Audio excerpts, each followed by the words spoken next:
में तीसरी बार केंद्रीय गृह मंत्री अमित शाह ने चुनावी राज्य छत्तीसगढ़ का दौरा किया और इससे पहले वे 5 जुलाई को रायपुर आए थे। शाह ने शनिवार देर रात प्रदेश कार्यालय कुशाभाऊ ठाकरे प्रदेश कार्यालय में शीर्ष नेताओं के साथ बैठक की और इसके बाद उन्होंने बस्तर की 12 सीटों पर जीत की रणनीति की बात कही। साथ ही चुनाव संचालन समिति, प्रधानमंत्री नरेंद्र मोदी के आगमन के दौरे को लेकर भी चर्चा की गई।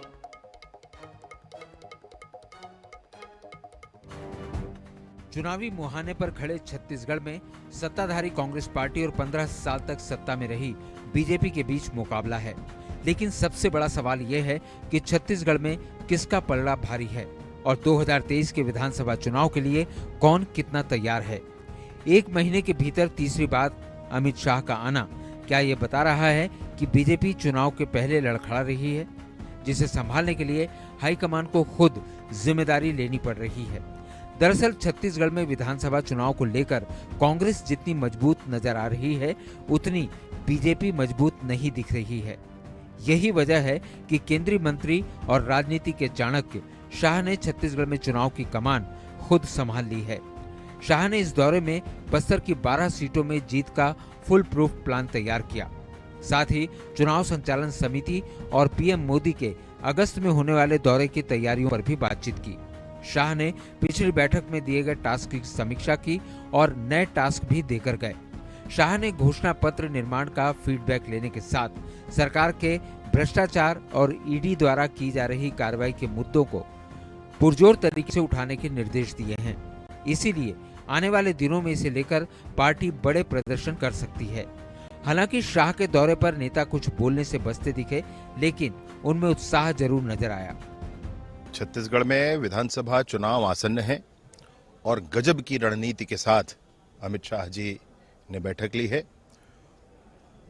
इस बार मैं ये कहना चाहता हूं कि चुनाव भारतीय जनता पार्टी उस पिच पर लड़ेगी जिसकी कल्पना भी किसी को नहीं होगी। इधर कांग्रेस ने शाह के दौरे पर तंज कसा है। कांग्रेस ने कहा कि छत्तीसगढ़ के भाजपा नेताओं को केंद्रीय नेतृत्व अक्षम समझ रहा है, इसीलिए बार बार अमित शाह को खुद बैठक लेने आना पड़ रहा है। छत्तीसगढ़ के भारतीय जनता पार्टी के नेताओं को उनका केंद्रीय नेतृत्व अक्षम समझ रहा है, नाकाबिल समझ रहा है। यही कारण है कि हर हफ्ते बैठक लेने के लिए स्वयं अमित शाह जी को आना पड़ रहा है।